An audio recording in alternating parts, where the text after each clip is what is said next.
This episode of the Creep Street Podcast is brought to you by Martini Coffee Roasters. You know, people always look at me weird when I say I start off every morning with a big old martini. But then I set them straight, and I tell them I'm talking about Martini Coffee Roasters coffee. A delicious coffee made by the Martini family. They roast their coffee using a traditional method of sight and sound to roast those little babies to perfection. And they also sell green coffee beans for those home roasters out there. And right now, fans of the Creep Street Podcast can get 20% off their entire order by using the code CREEPSTREET at martinicoffee.com. Once again, for 20% off your order, use the code CREEPSTREET at martinicoffee.com. Martini Coffee Roasters, the perfect coffee to keep you creeps caffeinated. You've taken a wrong turn down Creep Street.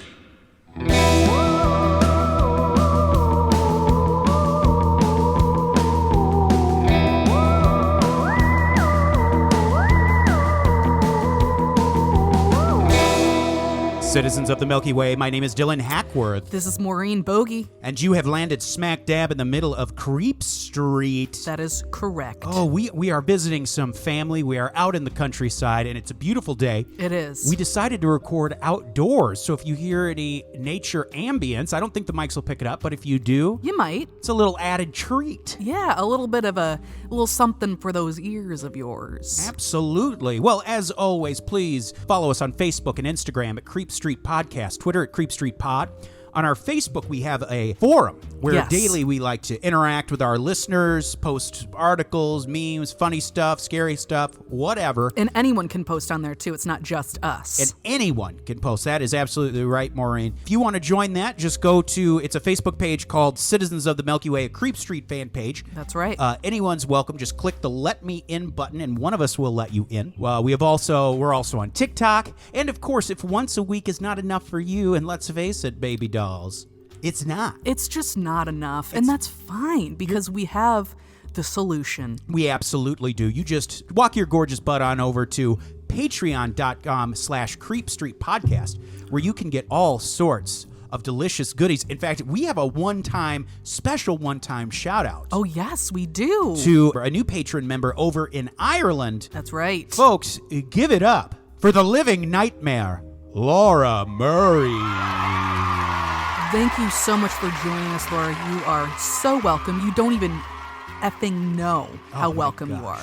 It's crazy. We've barely met her, and she's she's wonderful. Already a fave. I just love her so much. Welcome, Laura. Enjoy all those goodies. Well, Maureen, I think we need to roll up our sleeves.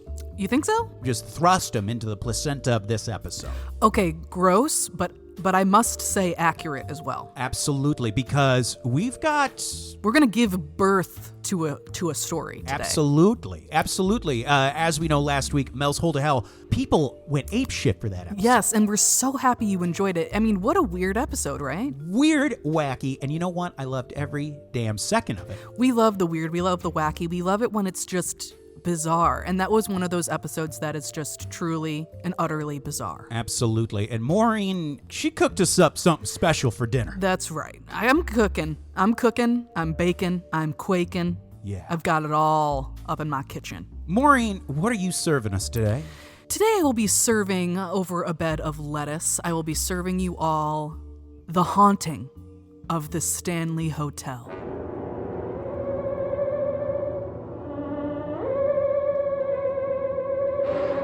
Ooh, buttery smooth. That is buttery. Stanley Hotel, this is another famous one, obviously, probably one of the most famous haunted hotels in all the country. Yes. Probably one of the most famous in the world, I would think. I think so, yeah. Hotels are a hotbed of paranormal activity just in general. Absolutely. Any hotel has the opportunity to be haunted. A place where people are coming and going. Yes. People experience, and especially at a hotel like this, which is kind of a destination hotel. Yeah. It's not just like a Hojo or a Motel 8. This is a place people go to, they plan to go to. It's an elegant hotel, whether they're there for skiing or maybe a honeymoon or something. Or wedding or lots of emotion going on. So you have the spectrum of the happiest of emotions to probably some of the most dire and desperate of emotions, it's no wonder that all of this energy presumably gets trapped within those walls. Right, exactly. Spank us with those sources, Momo. Okay. One of my sources is just StanleyHotel.com, going straight to the main source there. Also, the Stanley Hotel, the haunting beauty of a frightening night's sleep at nightlyspirits.com. Ooh. Also, ghost photographed in a window of the Shining Hotel in Colorado at Mysterious Universe by Paul Seaburn. Hell yes. And of course, an episode of Ghost Adventures. Oh, my God. If you haven't put it together already, Yeah. Mo will get into the specifics, but obviously this is the hotel that inspired the iconic Yes, horror story, The Shining. that's right. And I'll let you get into the specifics of that. But yeah, so you can already see we're working with good materials. And speaking of The Shining, I thought it would be apropos to start today's episode with a quote from The Shining itself, the book, that is. Any big hotels have got scandals, just like every big hotel has got a ghost. Why? Hell, people come and go. Sometimes one of them will pop off in his room, heart attack or stroke or something like that. Hotels are superstitious places.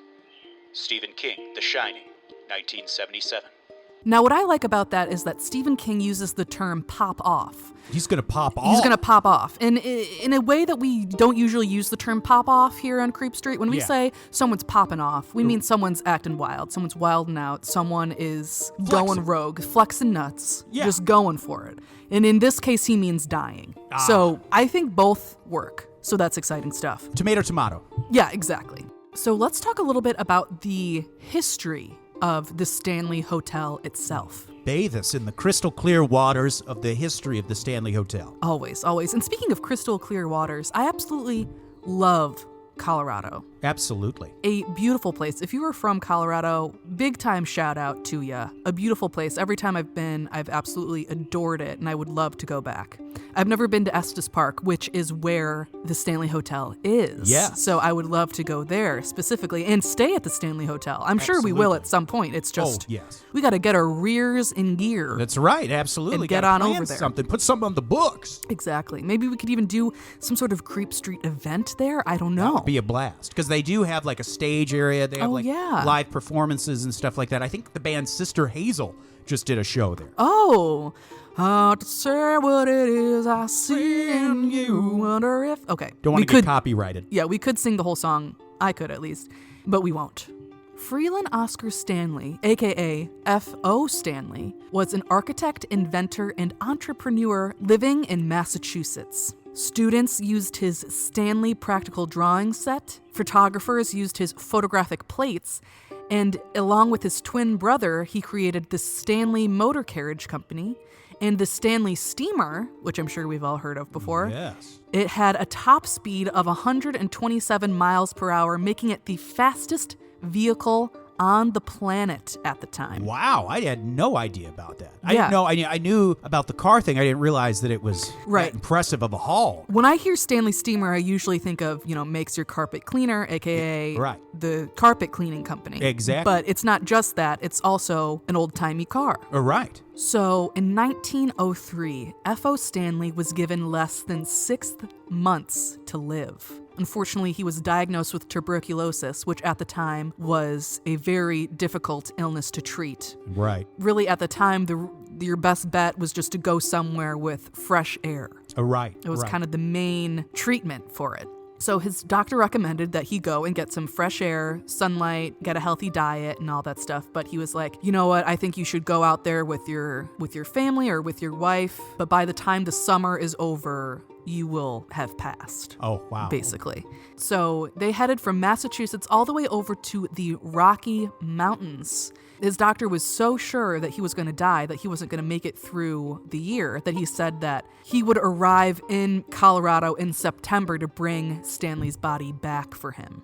Oh my God, okay. However, within just a couple of months, Stanley was out there living life, living large. He was hiking, like 5 miles a day. And the sunlight, the fresh air, the hikes, the vistas, all of it really helped him out. And he was nowhere near death's door. Wow, okay. And during this time, he actually just fell so in love with Estes Park that he decided that he was going to return every single summer. Just to give you a little bit of an idea of how intense this was, or how much of a 180 this was for him. When he arrived in Colorado, he was 5'11", and when he left, he was 6'10". I'm just kidding. Wouldn't that be cool? No, but he was 5'11" and weighed 118 pounds. Goodness. Gravely underweight, Yeah. but just 4 years later, he was completely recovered, 100% fine, and he actually lived to be 91 years old. Wow. Okay. Yes. So he beat TB. He beat TB. So in 1907, Stanley was so taken with Estes Park that he decided to make it a resort town and began construction on the famous Stanley Hotel. Goodness gracious. It was very luxurious, very lovely. He built a hydroelectric plant up in the mountains so the hotel could be all electric, and it actually had phones in every single room. Wow. At a time, In 1907. Wow. So that is impressive. That is impressive. So this was a very highly regarded place. Holy crap, absolutely. The main hotel and the concert hall were finished in 1909, and it was kind of a place to see and to be seen for all of the upper class people on the East Coast that would come out there for the summers. And it wasn't just him and his family that liked to do this.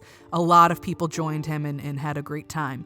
I don't completely understand how it worked because it was a hotel, but it was kind of like invite only at the same strange. time too. I don't really know exactly how that worked because it was a big hotel and he was a high roller, but I mean, how many friends can you have? Absolutely. Even if you are the most popular guy alive. Yeah. Can you fill a hotel? I mean, especially one that size. maybe.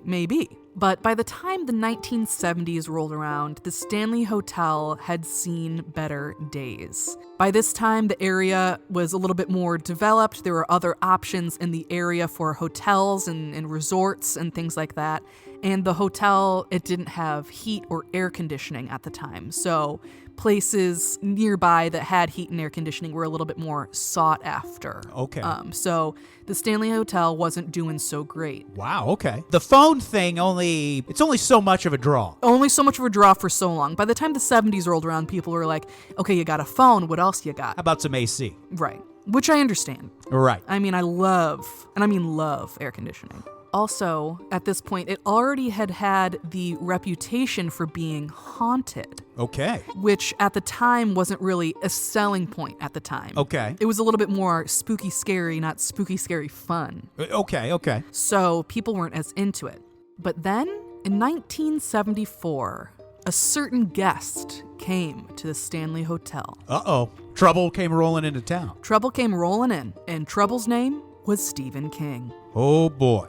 Stephen King and his wife Tabitha were living in Boulder at the time, and Stephen King was struggling with his latest book that he was working on, Darkshine, and he was looking for a secluded place where he could work and get inspiration and things like that. And he had heard about the Stanley Hotel, and he had heard about Estes Park, and he decided, no time like the present. Yeah. Let's go for it. Let's pop off in our way. In our way, right. Not die. In the modern parlance. Right. So when they went to the Stanley Hotel, they were the only guests there in the entire hotel. Dear God. Okay. It was right before the hotel was about to close for the season. Okay. Because it would snow a lot there. It still does. So it was just easier to just close the hotel down, just like the Overlook Hotel in The Shining. And many of the roads out there, especially in the mountains, they would become so treacherous to even try to clear off that many roads just get shut down for the season. Yes. Like many roads just become inaccessible. And I believe that the Stanley Hotel now is open all year round, but I'm actually not totally sure. It might still be closed. I'm not sure. If you know the answer to that, reach out to us. Let us know right in the comments or just reach out to us because I'm curious. Hell yeah. But the point is, this was right before they were going to close for the season. So that is why Tabitha and Stephen King were the only people left in the entire hotel. Right. They ate dinner in a completely empty dining room, and Stephen King spent the evening walking the long, empty corridors, listening to music, and visited the bartender, Grady, in the hotel bar. Oh, okay. They spent the night in room 217. Oh, boy. Yikes. And when it was finally time to go to bed for the evening, Stephen King had one hell of a nightmare. According to my source, he dreamed that his 3-year-old son was running through the corridors of the Stanley Hotel, and he was running through the corridors screaming because a giant fire hose was chasing his young son. And the fire hose, I think, actually even got to him and maybe started strangling him. And Stephen King woke up with a huge jerk, almost falling out of bed, just covered in sweat. And he got up, lit a cigarette, and by the time he had finished his cigarette, he had the bones laid out for The Shining in his head. Wow. People who have read the book and seen the movie will know that they're vastly different. Yes. And in the book, there is a fire hose. Like the boy is afraid of this fire hose that will move on its own, almost act snake-like. Yes. Yeah, very, very freaky stuff. And isn't that so scary knowing that that came from a dream Yeah. that he had? It's like, it's so visceral, you Right. know? So. And Grady, Oof. the bartender we know in the book and the film, Grady was the previous caretaker who had Right. murdered his family. That's right. So some of you may be wondering, hold on a second. They stayed in room 217, but in the movie, the infamous spooky room is room 237. Now that is because the exterior shots for the Overlook Hotel in the Shining movie were done at a place called the Timberline Lodge in Oregon. And Oregon wasn't as into going along with this spooky, scary idea, and so they wanted the room to be a room that didn't actually exist within their hotel. Oh, So that's why they changed it to room 237. okay. Interesting. Also, I'm sure there are reasons why 237 were chosen. If you've seen the documentary Room 237, there's lots of symbolism or ideas as to maybe what that came from. Feel free to watch that movie. It's an incredible movie. It's fascinating. Right. Highly recommend you check that out. And something interesting to note, when Stephen King later, I think maybe it was the 90s, when he created that miniseries Yes. of The Shining, they filmed that actually at the real Stanley Hotel. Yes, they did. Because Stephen King famously did not enjoy Kubrick's version of The Shining, so he wanted to make his own version. So the Timberline Lodge, at least at the time, who knows how they feel about, I'm not sure exactly how they feel about being the exterior shots of The Shining now, but at the time, they weren't as into it. Whereas the Stanley Hotel, I know for a fact, has really aligned themselves with this spooky lore that comes along with The Shining. Yeah, they really lean into it. They lean into it, which is in a cool way, though. It's like if you don't want to do anything involving The Shining or any haunted things or scary things, you do not have to. It's not pushed down your throat the whole time you're there. Right. But they have ghost tours. They have all sorts of stuff there, which And seems very fun. Quick sidebar, regular listeners of this show will know a documentary series we always talk about is Hellier. Yeah. And some of the folks that worked on Hellier, like Connor Randall and Carl Pfeiffer, I think? Pfeiffer, yes. They were, I guess before they had made that documentary, Hellier, they had sort of worked, they were like, I think like sort of the in-house ghost hunters at the Stanley Hotel. And in the documentary series, Hellier, they use a method to contact the dead where it's hard to explain. They like cover their eyes, they wear this like almost this helmet thing. Right. But they call it the Estes method. And That's right. That comes from Estes Park. Yeah, very interesting. Very cool. Very interesting stuff. Great documentary series to check out. It's free on YouTube. Yeah, please. We Hellier. highly recommend that. But so guests at the Stanley Hotel can buy into the Ghost Adventure package, where they are assigned a room on the 4th floor, which is notoriously the most haunted floor in the whole hotel. Oh boy. They receive ghost hunting equipment and a mug with the famous message, Red Rum. Ooh. So let's talk a little bit now about the different hauntings that are said to occur Let's talk at the about it. Stanley Hotel. Let's talk about it. So in the year 1911, there was a huge storm that was rolling through, and the head housekeeper named Mrs. Wilson, Elizabeth Wilson, she was lighting lanterns throughout the hotel when she went into room 217, which is the room that Stephen King stayed in. Right.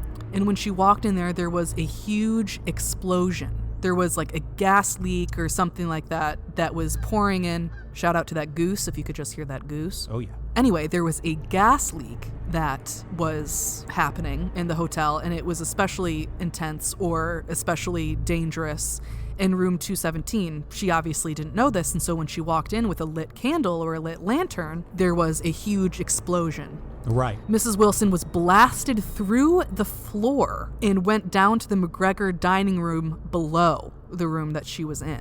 Incredible. Shockingly, she did not perish from this. She survived this horrible explosion only with 2 broken ankles. That's insane. So think about that. She was blown through a floor. Through the floor. And fell into the dining room and only got 2 broken ankles, which, I mean, God. You gotta count your lucky stars or bless them. Absolutely. Bless them, because, that is some intense stuff.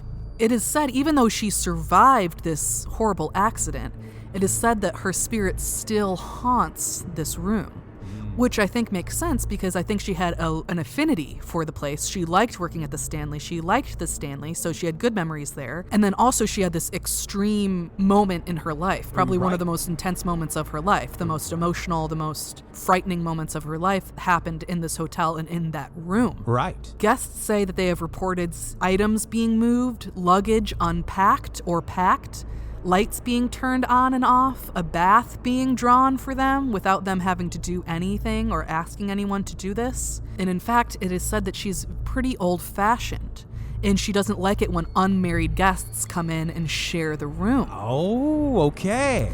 I've heard about Yeah, this. so people have said that they can maybe feel like they're being pushed out of the bed, or there's a cold presence in bed between them. Ooh, okay. Sometimes they'll wake up and they'll see that the man's things have been packed and the luggage is by the door. Telling him to take a hike. Saying, you better put a ring on it. Oh, you know what I'm saying? Okay.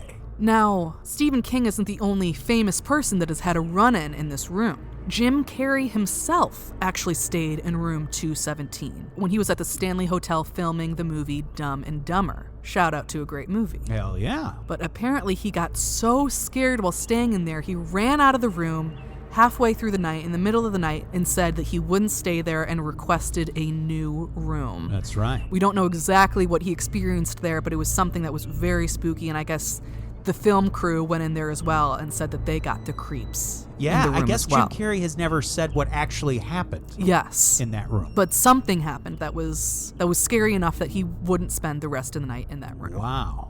So let's now talk about a place called the Vortex. Oh boy. The Vortex is this beautiful staircase between the hotel's lobby and the second floor, and it has been referred to as a tornado of spiritual energy. Guests have reported feeling cold spots, feeling dizzy, almost as though someone just walked right through them. Orbs and distortion have been seen on camera, and Mr. and Mrs. Stanley themselves have been seen on the staircase. Wow. Watching all of the guests in this hotel that they created. Wow. And I think this also makes sense because they really loved this hotel. Yeah, absolutely. So, I mean, this place, it's no wonder that Stanley himself would have an affinity for this area because his life essentially was saved. So in that area, that main staircase, it's really beautiful. We'll have to post some photos on our socials, but it's a really beautiful place. I think it totally makes sense that there would be something there. Also, the stairs that's kind of in between here and there. Yes. It's a place of travel, and that these things pop up time and time again.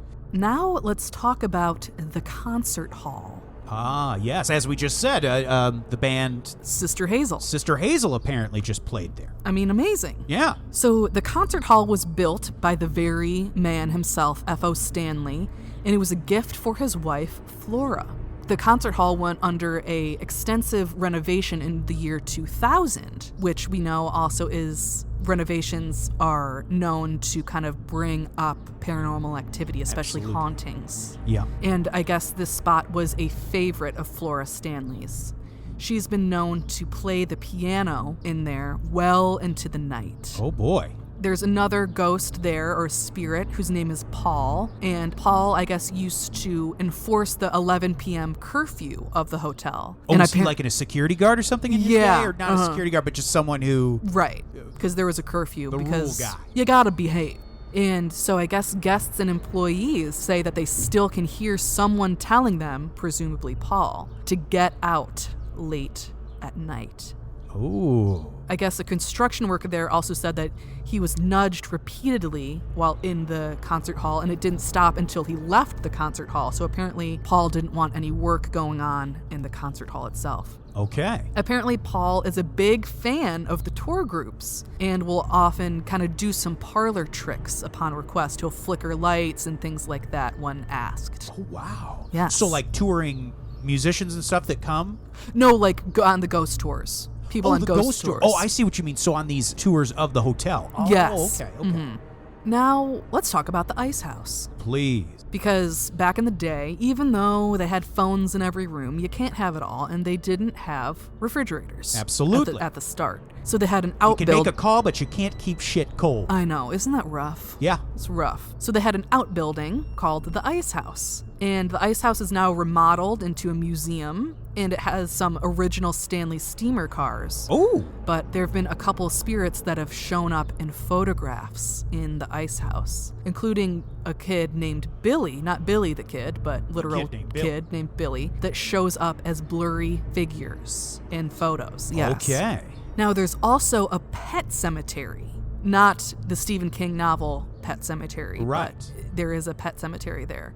And apparently there have been ghosts of pets, a dog and a cat, that have been seen wandering around the premises that were buried in this pet cemetery. Really? Yes, Cassie, the golden retriever, and Comanche, the white fluffy cat. My goodness. Yes. They've been seen as well as heard throughout the property.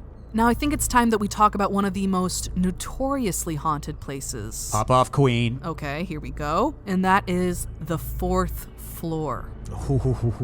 Take us there. So in general, on the 4th floor, guests have heard children running, laughing, giggling, playing, running around, closet doors open and shut on their own, weird cold spots, all of your classic haunted house type activity have been reported on the 4th floor in the hallways as well as the rooms themselves. Right. There's a few rooms in particular, though, that have seen a lot of activity. One is room 407.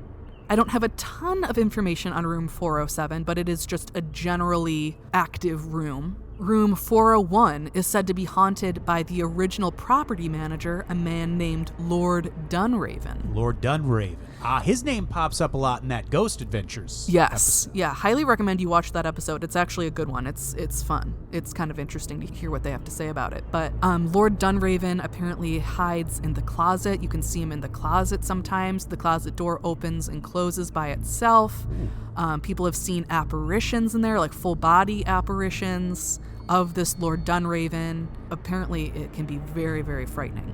Then there's room 412. 412 is known as the poltergeist room. There's a lot of poltergeist activity that happens in room 412. Okay. One time, a woman was there for the Shining Ball that they have every Halloween, apparently. Oh, so this is in recent Yes. Okay. Was there for the Shining Ball, and when she went back up to bed into her room at 412, she was sleeping for a little while. She woke up and her bed was levitating. Whoa. It was so intense and so scary for her that the cops had to be called. Of course, what can the police really do in a situation like this? But Exactly. she was freaking out. She was, going through it. So the police were called. But this room has said to be not just as extreme as beds levitating, but, things being thrown across the room. Just your general poltergeist activity. Right. Wow. Okay. Then there is room 428. In room 428, there are lots of reports of footsteps and furniture moving around. But the big thing is a friendly, or maybe too friendly, overly friendly cowboy that is in the room. So this is like Casper the overly friendly ghost. Yeah, like kind of a little much. Okay. Apparently, there was a cowboy that stayed in the room named Rocky Mountain Jim Nugent. That's a name for you. That is a name. I'll buy that country album. Oh, big time. Rocky Mountain Jim Nugent. I'll buy that album. Oh, time and time again. Absolutely. I'll follow that fucker on the road. And apparently, there have been full body apparitions of this man in this room. There was an account one time of a couple staying in the room, and they both saw this somewhat see-through looking man pacing in the room, and then came around over to the side of the bed the woman was sleeping on, gave her a kiss on the forehead, and then disappeared. Wow. And apparently that wasn't the only time things like that have been talked about or seen, this full body apparition, and paying a little, maybe too much attention to the women in the room. Interesting. Oh, wow. Interesting. Yeah. Okay, so he pays a little more attention to the ladies. Yeah. Okay. And once again, maybe this isn't Jim Nugent. This maybe could be a different person, but that's the kind of the thought that this is Jim Nugent. Now, why is all of this happening? Other than it being a hotel where there are lots of, like we said before, there's just lots of paranormal activity that happens in hotels all the time. There is another reason why this may be a hotbed for paranormal activity. Spill the porridge. Okay. There is a underground cave system lying beneath the hotel.